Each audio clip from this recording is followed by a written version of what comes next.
The new American dream is to build a profitable, sustainable remote software business that you can run from home. Right before I joined Stripe, I brought in my brother to work with me, and we talk to each other on the phone every day. I'm a huge fan of social accountability. I think communities are the future. Being social is one of the main things that we do as human beings. We care about being parts of communities. We care about relating to others. Hello and welcome back to Indie Bites, the podcast where I bring you stories from fellow indie hackers in 15 minutes or less. In this episode, we have Courtland Allen, who is the founder of Indie Hackers. Before we get into it, I'd like to quickly thank Weekend Club for sponsoring Indie Bites. Weekend Club is a community I'm personally a part of, and it's made a huge impact on my progress as an indie hacker.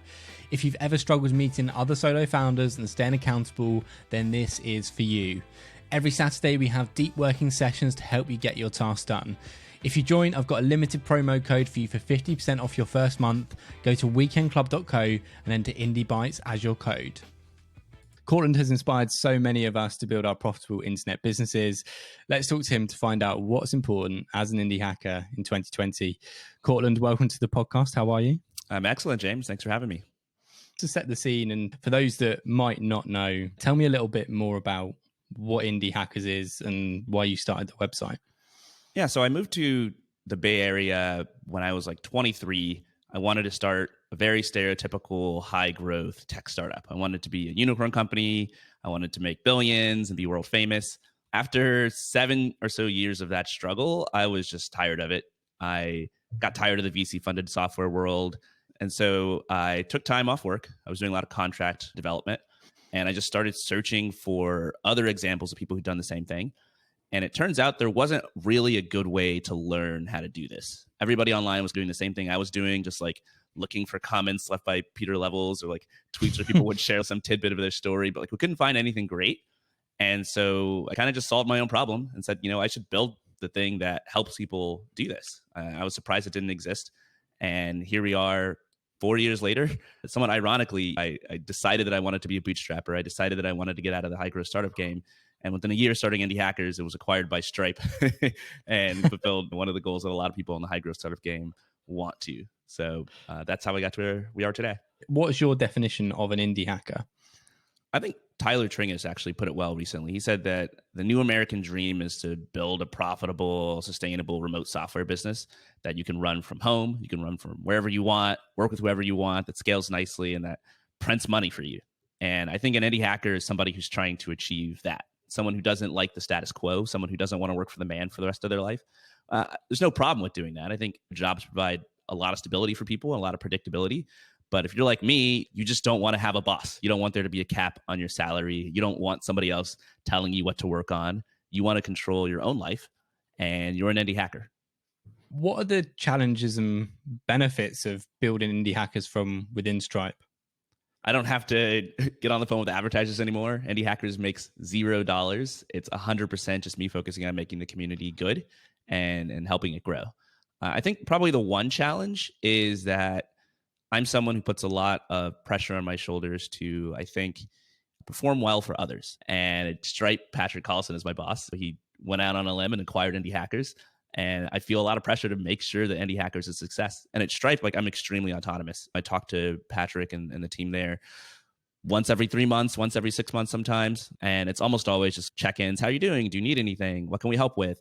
Etc. It's the ideal working situation. I can't imagine having a job under any other kind of framework. Are you tied to any goals within Stripe? Do they set any targets for you that you have to reach, traffic numbers or engagement? There isn't any sort of you have to reach X number or the axe will fall. I think what's cool about the fact that I joined Stripe is that my goals are very much aligned with theirs. And I think if you ever work with any sort of partner or you acquire anyone or you get acquired, you should always try to make sure your goals are aligned. Because if there's even a 1 degree difference between where you want to go and where they go, at first that's very small. But after a number of years, that gap is widened into something that's very hard to fix. And so I just want indie hackers to be as big and as meaningful and useful as possible. I think about that religiously every single day. And that's what Stripe wants too. Ultimately, they want more people starting companies. They want those companies to succeed and make a whole bunch of money because then Stripe makes money. So there's really perfect alignment. There's no need for Stripe to tell me what to do or to force me to do things that I don't want, and vice versa. I'm not really pushing against the Stripe mothership in any way. Do you have any sort of side projects you want to work on, or the urge to do indie hacking outside of working on Indie Hackers and for Stripe? Every day I wake up, it's like, well, what am I going to work on today? Am I going to build out a network of podcasts? Am I going to create like a milestones leaderboard that's similar to Product Hunt, but for indie hackers? Am I going to create like a groups interface so indie hackers can create their own communities? And so I already feel like I have a ton of side projects. Let's move on a little bit to indie hacking in general and what advice you can give to current indie hackers. How about those that are at the start of their journey with indie hacking? Where should they start? Those are the best indie hackers. In fact, that's most indie hackers. Most people don't know what to work on and they're not sure what to start. And I think the first thing you should do is probably ask yourself what it is you want in the first place. Like, why do you want to be an indie hacker? Who inspired you? What do you want to accomplish? Usually the answer is some form of freedom, but there's lots of different forms of freedom. Do you want the creative freedom to work on whatever you want? Do you want to work from wherever you want? Like, how much money do you need to make? These are all really important questions because I think if you set out to do something without knowing what your goals are and knowing what would help you feel accomplished, then when you eventually hit that goal, it doesn't feel that great because you don't even realize that you hit it. And you don't know if you should keep going, you should change directions, et cetera. So I always advise people to start off by just like spending an hour or two, just asking yourself what you want, who you are, what kinds of things make you happy in life. I just think it's really important to know who you are and what's going to make you happy. Second, I think you got to avoid the common pitfalls of idea generation. For example, we all think that starting a company is like having an invention, right? A real business idea, I think, should start always from the problem, not from the solution. People are driven to take actions in the world because they're trying to fulfill their desires, because they're trying to solve problems. And if you want people to take action in the direction of the thing that you built, you need to understand their desires and their problems and make sure that the thing that you build solves that. But if you're trying to come up with an idea, I would say just get obsessed with the problem and don't fall into the trap of thinking that it needs to be some problem that no one's ever solved before. Yeah, I think that's absolutely sound advice. A lot of indie hackers are solo founders. Sometimes it can be isolating when you're a one-person team working away in your business. What's your advice about getting stuff done and staying motivated as a one-person team? Even though like I started Indie Hackers as a one-person team, right before I joined Stripe, I brought in my brother to work with me. And we talk to each other on the phone every day. I'm a huge fan of social accountability. We're social creatures. We care a lot about what other people think about us. We don't want to let down our coworkers. We don't want to let down our colleagues. So I think as a founder, when you've gone from probably working a job your whole life to suddenly being on your own and you don't have a boss, you don't have coworkers, you don't have anybody who expects anything and no one even knows what's on your to-do list, it can be a bit jarring. And you might think, oh, what I need to do is figure out all these different productivity hacks to really push myself to work harder. But I think the ultimate productivity hack is just have someone that you're accountable to. Have a mentor, a partner, a co-founder. It could be your customers. Early on with Indie Hackers, I just resolved that every week I was going to send an email to my mailing list, and I was going to have a section right at the top where I said, this is what I did this week, and here's what I'm going to get done next week. I can't skip out on it. I can't let this other person down. Yeah, that's something that I've personally found really useful. We're seeing a lot more communities pop up, especially paid communities. And there was a post on Indie Hackers about trends that are coming up, and you've got a great answer or some thoughts about communities and why they're becoming more and more popular now. Why is it you think that? I think communities are the future.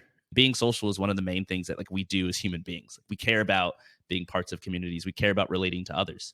If you look at the 2010s, we always had these huge social networks. We had Twitter, we had Facebook, and those are great in their own way, but there's a lot of problems with them that I'm sure everybody can enumerate. And so we're starting to see communities unbundle these huge social networks. We're starting to see people create more niche, interest-based or personality-based communities around certain topics. Besides that, I think there's just a flywheel effect that's accelerating things. You have more and more people joining these communities who are realizing that they want some sort of social connection with people online, especially with COVID-19 and everybody stuck at home. I think that gives people creating communities more incentive to create them because now, hey, my community is going to grow. There's so many people who want online community. Like maybe I should start this. Maybe it's a good business model for me. Maybe it's like a fun way for me to connect or learn from other people. And then once people start creating more communities, then you have other companies that create tools that make it easier to create communities because it's kind of like selling shovels to people during a gold rush, right? Whenever people are doing something, you want to make tools for those people and help them do it better. So there's been an absolute explosion in the past year of people creating community building websites, community building tools, community building blog posts, community building podcasts, and all of that in turn makes it way easier to build a community. So now the whole flywheel repeats. More people build communities, more people join communities, more people build tools for communities, etc. We've also seen growth in newsletters and paid newsletters. Yeah. Why have we seen that? I think when it comes to newsletters and writing, and especially podcasting, I put them all in one bucket. A lot of them are cults of personality. A lot of them are people realizing that they don't necessarily want to read the mainstream news. And I think this has been true on the internet for quite some time. But I think that the growth of social media has really allowed people who have been writing on their own blogs and writing on their own newsletters to distribute what they've been doing to a wider audience. And then the growth of tools like Stripe and Patreon and just the acceptance of people making online payments has led these creators to realize, like, hey, I can charge money for this. I think we're at an inflection point where people are tremendously inspired by seeing some of the numbers that a few individuals have been putting up. You start to think, hey, maybe I should have a blog where I write about tech topics 3 or 4 days a week and see what I can do. It's just this formula of inspiration, which I think about a lot in indie hackers, which is you show a story of someone doing something just amazing or making a ton of money, something that people can relate to. They can imagine how it would change their lives. Then you break down how they're doing it and you make it approachable. And you talk about the person's background and you show how they're approachable too. In other words, you relay the message, hey, you could do this too. And that's like the trifecta formula for inspiring people to do things. Why is it that indie hackers are so open with sharing numbers, and what's the benefit of that? I think it's just a consequence of the infinite distribution provided by the internet. Anyone can put up any sort of website, whether it's true, whether it's fake news, whether it's credible, whether it's good, whether it's bad.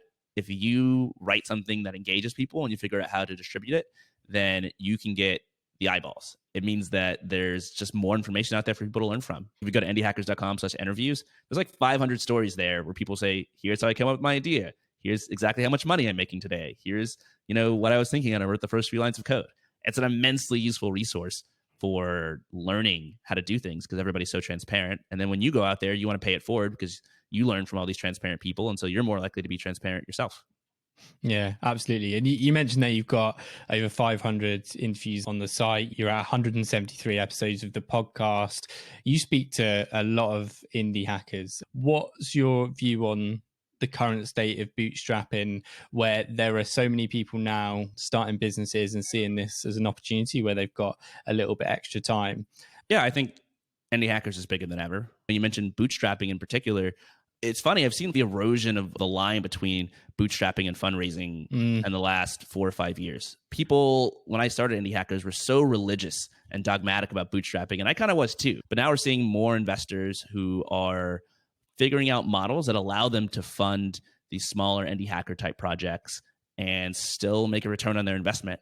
If you're an indie hacker and now there are options where you don't even have to quit your job or take a leap or work on the side of your job, and you can actually just get some funding, that's just another force that's going to spur people to start more and more businesses. Definitely. Courtland, we'll end on a few quick fire questions. First of all, who's an indie hacker you admire, or who should people follow? Len Tai, one of my best friends, is just absolutely crushing it with her website Key Values. Rosie Sherry, obviously, she's one of the first people that I interviewed for Indie Hackers, but it's hard to pick like a favorite indie hacker. What about your favorite book for indie hackers to read? The books that have helped me the most are books like Thinking Fast and Slow, Sapiens, and then maybe in particular for indie hackers, there's a book called Hooked, which talks all about habit formation and what goes into the products and devices and apps and websites that allow us to form habits that we have positive associations with in our life. So I think that's a really good book, and it's really influenced my thinking and how I build indie hackers. A great list of books. And then what about podcasts? Favorite podcast is Conversations with Tyler, which has nothing to do with indie hackers. But again, I think it's good to listen broadly. I've recently become a big fan of the Indie Bites podcast with James McKinnon. But there's just such a growing and vibrant ecosystem of podcasts out there. It's hard to pick a favorite. Some more great options. And then finally, what are you most excited about for the future, both in personal life and business? I know you're on a trip away from San Francisco at the moment. Yeah, I'm really excited about just getting older. A lot of people hate getting older, but I've recently become more at peace with it. My friend said, getting older is a privilege denied to many. And looking at it through that lens, I think I've really just appreciated getting older and wiser and calmer. Awesome. Courtland, again, thank you so much for coming on. Fantastic as ever. Thanks, James. Thank you so much for listening to this episode of Indie Bites. I hope you feel as inspired as I do after listening to this conversation with Courtland. If you'd like to hear more, there's actually a 45-minute extended version of this episode available to my mailing list subscribers. So if you'd like to listen, head over to indiebites.co, pop your email into the subscribe field, and I'll send you the extended conversation. If you find this episode useful, I'd love for you to share it with just one other indie hacker that will also find it useful. It really does help the podcast grow. As always, you'll find links to everything we discussed in the show notes. That's all from me. Enjoy the rest of your day.